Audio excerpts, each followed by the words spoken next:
Karibu mtazamaji katika kipindi cha Mazingira Yetu na Tanzania Ijayo. Kipindi hiki kinaletwa kwenu na Ofisi ya Makamu wa Rais, Muungano na Mazingira.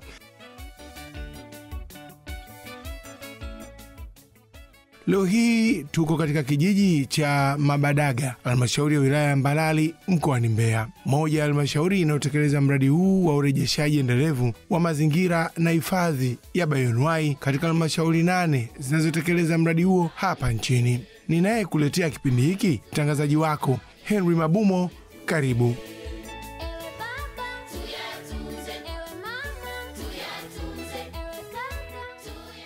Wananchi wa kijiji cha Mabadaga kwa kauli moja wameridhia kutenga eneo hili la msitu wenye vyanzo vya maji kuwa msitu wa hifadhi ya jamii baada ya serikali ya awamu ya 6 kupitia Ofisi ya Makamu wa Rais kutekeleza programu ya kutenga maeneo kwa ajili ya matumizi bora ya ardhi. Mpango huu ambao ni sehemu ya mradi wa urejeshaji endelevu wa mazingira na hifadhi ya bioanuwai unatekelezwa katika halmashauri 8 hapa nchini kwa gharama ya zaidi ya shilingi bilioni 27 katika kipindi cha miaka 5.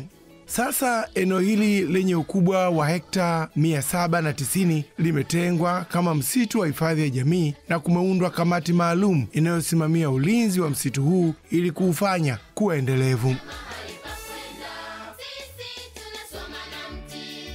Kwa miaka mingi wananchi walikuwa wanatumia eneo hili kwa ajili ya shughuli za kiuchumi, ikiwemo kukata miti kwa ajili ya kuchoma mkaa, kilimo na hatimaye kusababisha changamoto ya kukauka kwa vyanzo vya maji ambavyo ni miongoni mwa vyanzo muhimu vinavyotegemewa kwa wakazi wa maeneo mbalimbali.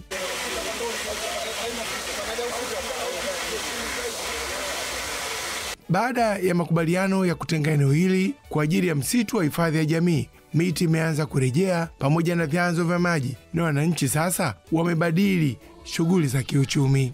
Sasa hivi imetupa fursa sana kwa sababu ya kuto ule mwingiliano zaidi kati ya wananchi na kamati. Yaani mpaka sasa hivi tunaelekea kuzuri kwa sababu hakukuwa na hali kama hii kwa sasa. Ndio maana huu msitu kiuangalia miti yake ni midogo midogo, na maana hii ni michipukizi. Ili ya kwanza ambayo ilikuwa ni mikubwa ilishaondolewa tayari, walishafika kwa matumizi ya mkaa. Lakini baada ya kutengeneza hii kamati, na maana tayari sasa hizi kwa maana kuta miti midogo midogo, kwa maana sasa ndio tunarudisha uasilia wa msitu wetu. Baada ya kutunza msitu huo wa jamii, wameanza kunufaika nao. Hali ya hewa na misimu ya mvua inakuja kwa wakati, na hata wanyama wadogo wadogo wakiwemo nyani wameanza kuona msitu huu kama ni sehemu salama ya kuishi. Mazingira haya sisi tunanufaika. Kwanza kabisa hata hewa ukao. Unajua hali ya hewa ukitunza msitu vizuri inakuwa ina unafuu zaidi. Pia hata mvua zinakuja kwa wakati. Alafu pia msitu wenyewe kuna wanyama utakuta mnafaidika nao, wanaingia huku. Kwa hiyo kuna watu wengine hawafahamu kabisa hata aina ya wanyama. Kwa hiyo sasa hivi kama mwananchi anaweza kupata fursa kwamba naomba nikatembee, basi unaweza tukaingia naye akaangalia akachunguza msitu wake namna ulivyo. Kwa hiyo kuna baadhi wanaweza kaona baadhi ya wanyama kama hao nyani hao ndio wanaonekana mara kwa mara. Ofisi ya Makamu wa Rais, Muungano na Mazingira imewapatia wananchi hawa mizinga ya kufugia nyuki na tayari wameanza kulina asali kama sehemu ya kuwaelimisha wananchi umuhimu wa kuhifadhi misitu. Asali hii tunaitunza kama sisi kamati, kwa maana kwamba kwa ajili ya kuwaelimisha watu namna ya utunzaji wa msitu. Kwa hiyo tunafuga nyuki ili kusudi tutunze msitu wetu. Hapa tuna mashine ndogo ndogo ambazo tunazozitumia kwa ajili ya kuchakata hiyo asali. Kwa hiyo tuna mzinga ambao tumeweka kwenye hifadhi huko. Kwa hiyo ukifika muda tunalina, isipokuwa bado hatujafikia lengo kubwa la kufikia kuweka kwenye madumu na nini. Lengo letu sisi ni kutanua mradi huu zaidi ili kuongeza mizinga zaidi, ili tuweze kupata soko kubwa zaidi. Soko letu sisi ni humu mtaani tukijini hapa kwenye kijiji chetu na baadhi ya vijiji vya jirani. Asali wanayolina wananchi hawa haikuja hivi, bali ni Ofisi ya Makamu wa Rais, Muungano na Mazingira imetoa mizinga ya nyuki kama hii kwa ajili ya ufugaji nyuki kama njia ya kukiwezesha kikundi hiki kujipatia kipato na kuwa walinzi wa kudumu wa msitu huu. Na tuko kwenye huu msitu ambao tulifanya zoezi la utengaji wa maeneo, yani matumizi bora ya ardhi, na kupitia mradi eneo hili likatengwa kama msitu wa hifadhi ya jamii. Na msitu huu una ukubwa wa hekta 790 na tunayo kamati ambayo inasimamia ulinzi na usimamizi wa msitu huu, kwa maana ya kwamba kuhakikisha kwamba msitu unarejea. Eneo hili kimsingi hapo awali kulikuwa na shughuli mbalimbali zinafanyika. Kulikuwa na watu wanakata mikaa, watu wanakata kuni, lakini pia walikuwa wanachimba madini kwenye msitu huu. Sasa baada ya kutenga kama eneo la hifadhi, na kama unavyoona msitu sehemu kubwa msitu ndio unarejea. Yaani bado msitu ni mchanga. Sawa Kwa hiyo ndio dhana zima ya restoration. Kwamba tumekubaliana na serikali ya kijiji na wananchi, na wamekubali kwamba kulitenga ile eneo kama eneo la msitu wa hifadhi ya jamii. Na tunachokilenga huku ndani kuna vyanzo vya maji lakini vimekauka. Tunatarajia msitu ukifunga vizuri, ukikua vizuri, basi hivi vyanzo vya maji vitarejea kama tulivyoona kule tulikotoka. Jambo lingine ambalo tumelifanya ili kuiwezesha hii kamati ya usimamizi wa mazingira ya kijiji kuwa na ulinzi ambao ni wa kudumu. Tumewapa mizinga ya nyuki kama unavyoiona hii. Mizinga hii yote tayari ina nyuki na wanatengeneza asali na wameshaanza kuvuna asali, na wana mizinga takriban 150 kwa ajili ya, kwanza ni kichocheo cha kuhifadhi msitu, lakini pia wapate kipato kutokana na shughuli ya ulinzi ambao wanafanya kwenye msitu huu. Kwa hiyo ni intervention mojawapo ambayo tunaifanya kwenye maeneo yote ya halmashauri hizi 7. Kila halmashauri imetenga maeneo ya misitu ya hifadhi ya jamii, na tumeona kwa kutenga na kusimamia tumeona faida zake, kwamba kwa kweli kwa misitu ya miombo kama unavyoona, misitu sehemu kubwa ni miombo. Usipoingiza shughuli za binadamu kama kilimo, ufugaji na shughuli mbalimbali zingine na ukataji wa miti ovyo, misitu inarejea. Kwa hiyo tunapata na bioanuwai. Bahati nzuri toka tumeanza mwaka 2022 mpaka sasa hata baadhi ya viumbe hai wamerejea kwenye eneo hili la msitu ambao ilikuwa ni kitu hadimu kabisa. Kwa hiyo tunaona kabisa dhana hii tukisimamia vizuri inatupa matokeo ya haraka. Halmashauri ya wilaya ya Mbalali ni kiungo muhimu katika kutekeleza dhamira ya serikali ya kurejesha uoto wa asili, hasa katika swala la utoaji elimu kwa wananchi ili kuwawezesha kushiriki kwa karibu katika kuhakikisha misitu hiyo inatunzwa vizuri kwa ajili ya manufaa ya kizazi cha sasa na hata kizazi cha baadaye. Kwanza kabisa ni kupitia ule usimamizi shirikishi, kwamba tunapokuwa tunatoa elimu kwenye jamii kishaona umuhimu wa hiyo misitu kwenye maeneo yao ya vijiji, basi wanashiriki kwa karibu sana kuhakikisha kwamba misitu hiyo inatunzwa vizuri kwa ajili ya manufaa ya kizazi ambacho kipo sasa na hata kizazi cha hapo baadaye. Kwa mpaka sasa tunayo misitu 10, 5 iko kwenye mpango huu wa mradi huu wa urejeshwaji endelevu wa mazingira, lakini 5 mingine iko nje, lakini yote hii tunaitarajia tuingize kwenye biashara ile hewa ukaa, ambapo tutakuwa na jumla kama hekta zaidi ya 10,000 na kitu. Hifadhi ya misitu 5 iliyo chini ya mradi huu ya urejeshaji endelevu wa mazingira na hifadhi ya bioanuwai katika halmashauri ya wilaya ya Mbalali sasa inatarajia kuingizwa katika biashara ya carbon, yaani hewa ukaa, ili kuwawezesha wananchi kupata mapato zaidi yanayotokana na uhifadhi wa misitu hii. Tunatarajia kuliingiza kwenye biashara ya carbon ili waweze kupata mapato zaidi, lakini kuna pamoja na kutenga hili eneo kama msitu wa hifadhi, kuna eneo jingine limetengwa ndani ya kijiji kama msitu wa matumizi. Kwa hiyo zile shughuli zingine ndogo ndogo ambazo walikuwa wanazifanya zinafanya kwenye ule msitu wa matumizi, lakini huu ni umetengwa maalum kwa ajili ya hifadhi.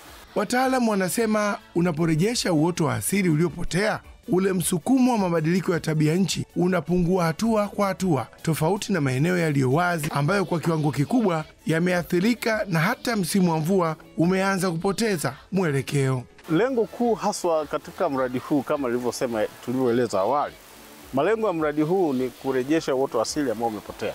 Yale maeneo ambayo mwanzoni yalikuwa na misitu mikubwa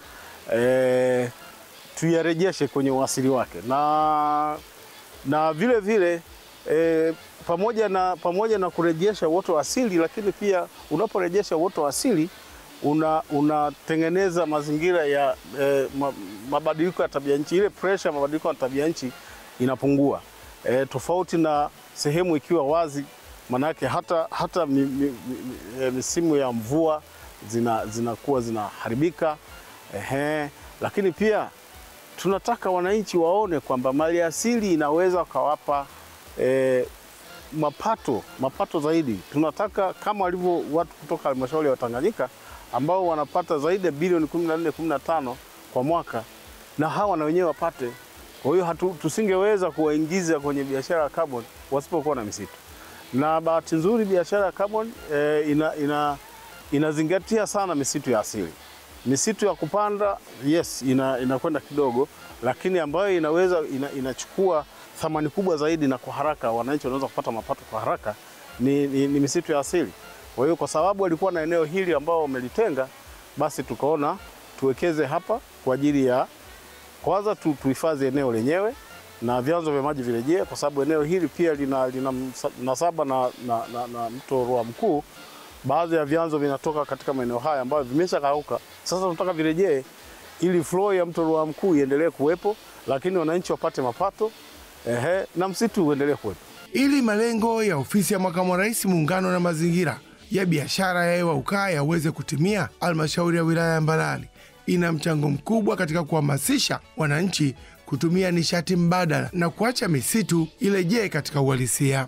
Sasa hizi tunahamasisha kwa kiwango kikubwa, nadhani unafahamu hilo swala la Mheshimiwa Rais kuhusu ile nishati safi ya kupikia. Kwa hiyo tuna hamasa kubwa sana, tunatoa elimu kwenye jamii kuhamasisha watu watumie nishati safi na ya kupikia, kwa maana ya gesi, kwa maana ya sola, lakini pia kuna ule mkaa unaotengenezwa kutokana na pumba. Uzuri sisi Mbalali tuna zao kubwa la mpunga na tunazalisha pumba za kutosha.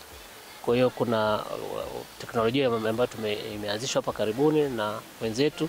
Kwa hiyo tayari uzalishaji wa hizi ile hewa ile mikaa ambayo inatokana na pumba imeshaanza hapa kwetu. Kwa hiyo naamini masuala ya matumizi ya kuni yatapungua sana. Kwa uhalisia ni kama ndo tumeanza tu kuiboresha. Kama unavyoona msitu hapa, ni kwamba msitu ulikuwa umeharibika sana, sasa tunaurejesha ukae vizuri.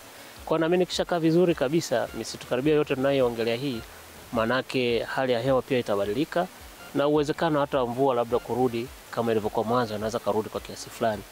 Kwa sababu tunapenda sana jamii iweze kushiriki kuitunza, maana ukataji wa miti au uchimbaji si wa madini au utengenezaji wa mikaa, mwisho wa siku manake miti inaisha. Manake hali itakuwa mbaya sana, na unavyofahamu hali ya Mbalali kidogo iko kama ukame hivi kidogo. Kwa hiyo tunajaribu sana kujitahidi kuhamasisha wananchi waachane na kutumia kuni, mkaa, waende kwenye hiyo biashara, kwenye hiyo matumizi ya nishati safi. Mwitikio ni mkubwa, japo bado elimu kubwa inatakiwa itumike, kwa sababu kuna watu wana hofu na ile bei ya bidhaa hizo, kwa mfano gesi. Lakini tunashirikiana na wenzetu wafanya biashara na taasisi nyingine, wamekuwa kisupport sana kwamba mitungi ile imepunguzwa bei kidogo, inauzwa kwa bei ndogo kidogo. Kwa hiyo supply ni kubwa, kwa hiyo mitungi imesambaa sana kwenye maeneo mengi sana. Kama wilaya kupitia pia serikali za wilaya na wenzetu wa shirika wa mazingira, kwa mfano watu wa TANAPA, watu wa TAWA, watu wa API, wanajitahidi yani kwamba wote tunaongea lugha moja kuhakikisha kwamba nishati safi inapatikana ya kupikia. Elimu ya matumizi ya nishati safi inakwenda sambamba na swala la ulinzi wa misitu kwa ajili ya kukabiliana na wachache wanaopenda kukaidi makubaliano ya walio wengi, ambao wakibainika uchukuliwa hatua kwa mujibu wa utaratibu uliopangwa kijijini hapo. Tunaenda msituni, tukishawakamata tunawapeleka ofisi ya kijiji, tunakaa na mtendaji, analipa faini, anarudi kwake. Kama kikamatwa na kuni mbichi, faini yake ndo kuanzia 80 mpaka 40,000. Lakini akikamatwa na kuni kavu anaweza kalipa 40,000. Tungependa kiasi kiwe kama kuanzia 300,000 mpaka 150,000. Kwa sababu akishakamata kilipo hiyo gharama kubwa, anakuwa anaogopa kuingia msituni bila kibali maalum. Picha iko vizuri kwa sababu msitu ulikuwa umeharibiwa sana, lakini toka tumeanza kulinda msitu uko vizuri. Hapana, tunatoka doria wote 12 kwa wiki, tunaenda mara 3 au mara 2. Hawezi kujua kwa sababu sisi wenyewe wanakamati ndo tunajadili siku ya kwenda, tunaenda. Hatutoi taarifa kwamba siku fulani na siku fulani.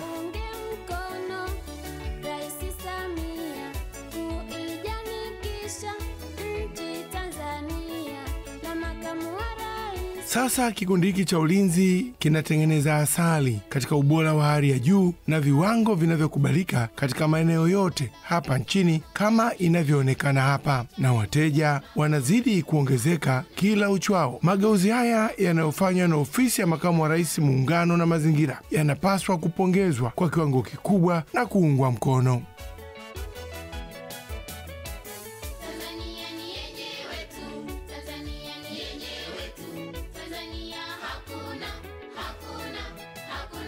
Ofisi ya Makamu wa Rais Muungano na Mazingira pia inatekeleza mradi huu katika msitu wa hifadhi ya jamii wa Ilala Simba mkoani Iringa, ambapo unasimamiwa kwa njia ya usimamizi shirikishi, mfumo ambao mamlaka mbalimbali zinashiriki katika kusimamia msitu huu.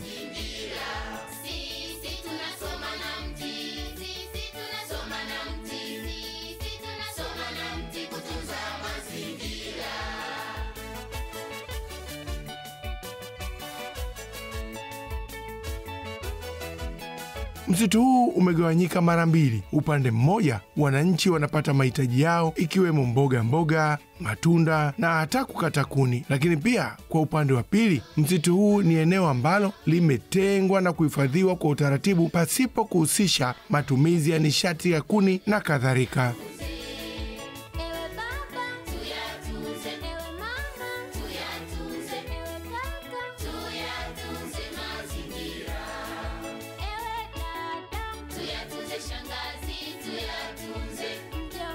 Hapa ni msitu wa kijiji cha Ilala Simba ambao unasimamiwa kwa maana ya usimamizi shirikishi. Na usimamizi shirikishi ni mfumo ambao mamlaka mbalimbali zinashirikiana katika kusimamia misitu. Na hapa tuna kamati ya maliasili ambayo inahusika katika kusimamia msitu. Na msitu wa kijiji cha Ilala Simba umegawanyika sehemu mbili. Kuna upande ambako wananchi wanapata mahitaji yao ya kuni na mahitaji mbalimbali kama mboga, uyoga, matunda, lakini pia kuna eneo ambalo limetengwa na kuhifadhiwa bila kuwa na matumizi bila kuwa na matumizi ya nishati ya kuni au kukata miti kwa ajili ya nishati. Wananchi kwenye msitu wa matumizi wanaruhusiwa kuingia na kuchukua na kutumia rasilimali chini ya usimamizi na uangalizi wa kamati. Kwa hiyo kwa taratibu ambazo zipo, wananchi wanahitaji kibali cha kuingia, kwa maana kwamba kuingia msituni, lakini pia wanapata supervision ya kamati wakati ambapo wanahitaji kuja kuchukua mahitaji. Kamati ndio inasimamia, kwa maana kwamba kila siku kuna maeneo mengine wametenga siku. Hapa muda ambao watu wanakuja mara nyingi ni siku ya Jumamosi. Wanakuja, wanakuwa chini ya usimamizi wa kamati wanapohitaji kuchukua kuni. Lakini kitu kikubwa ni kwamba wananchi walio wengi wanapata pia mahitaji ya kuni kutoka kwenye maeneo ambayo wanamiliki. Kuna maeneo wana miti ya kupanda na maeneo kuna miti ya asili. Kwa hiyo ina maana kwamba wanaotegemea msitu hapa kwa ajili ya mahitaji ya kuni ni wachache sana.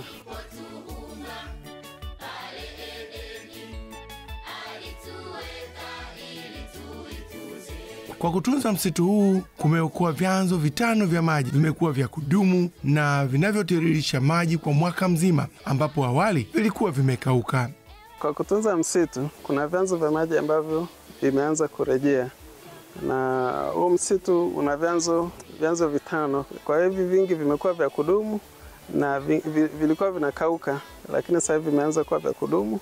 Kwa hiyo vinatiririsha maji mwaka mzima. Kwa hiyo hii ni mojawapo ya manufaa ya uhifadhi wa huu msitu.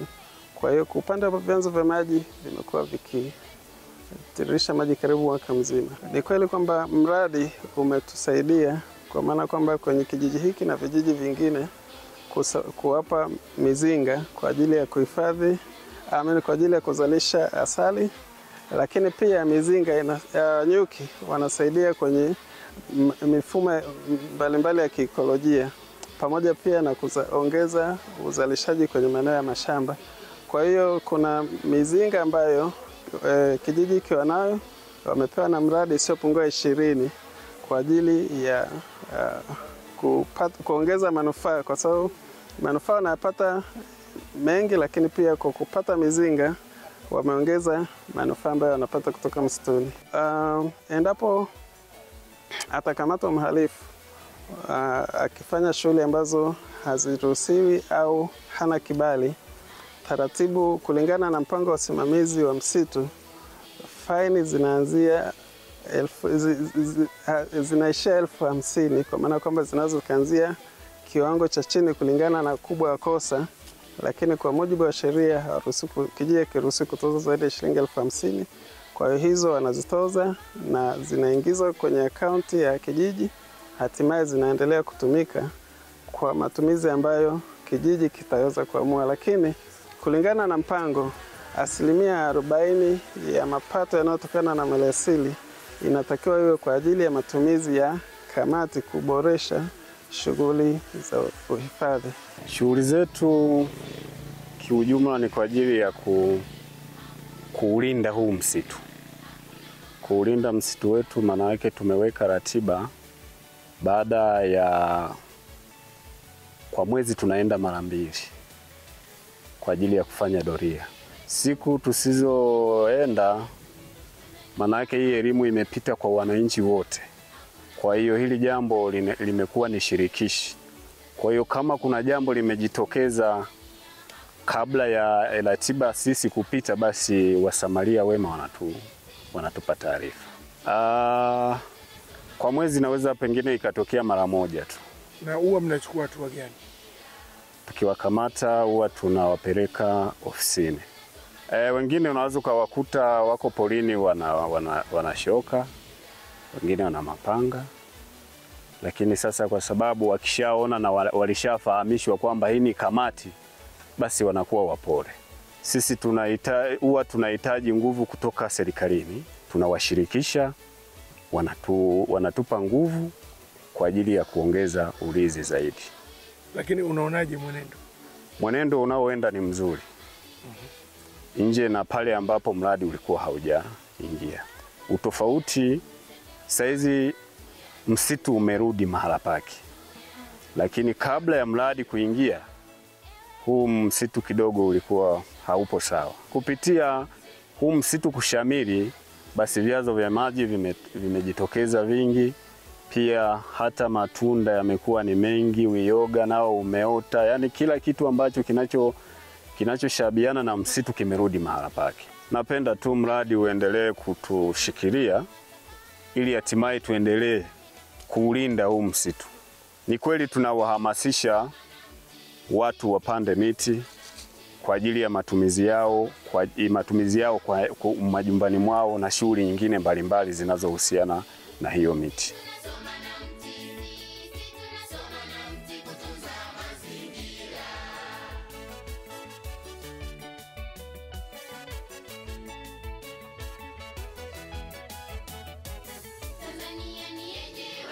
Mtazamaji, kufikia hapo ndio tumefikia mwisho wa kipindi cha Mazingira Yetu na Tanzania Ijayo kwa siku hii ya leo. Kumbuka katika kipindi cha leo tulikuwa katika halmashauri ya wilaya ya Mbalali mkoani Mbeya, tukiangalia mradi wa urejeshaji endelevu wa mazingira na hifadhi ya Bioanuwai Tanzania unaotekelezwa na ofisi ya makamu wa rais, muungano na mazingira. Tunatumai tumejifunza mengi yanayotekelezwa na ofisi ya makamu wa rais. Kumbuka ulikuwa nami mtayarishaji wako na mtangazaji Henry Mabumo, mpiga picha Furaha Eliabu, mhariri wa picha ni Noeli Lema. Kwa niaba ya wale wote walioshiriki kukamilisha kipindi hiki hadi juma lijalo, tunasema asanteni na kwaherini nyote.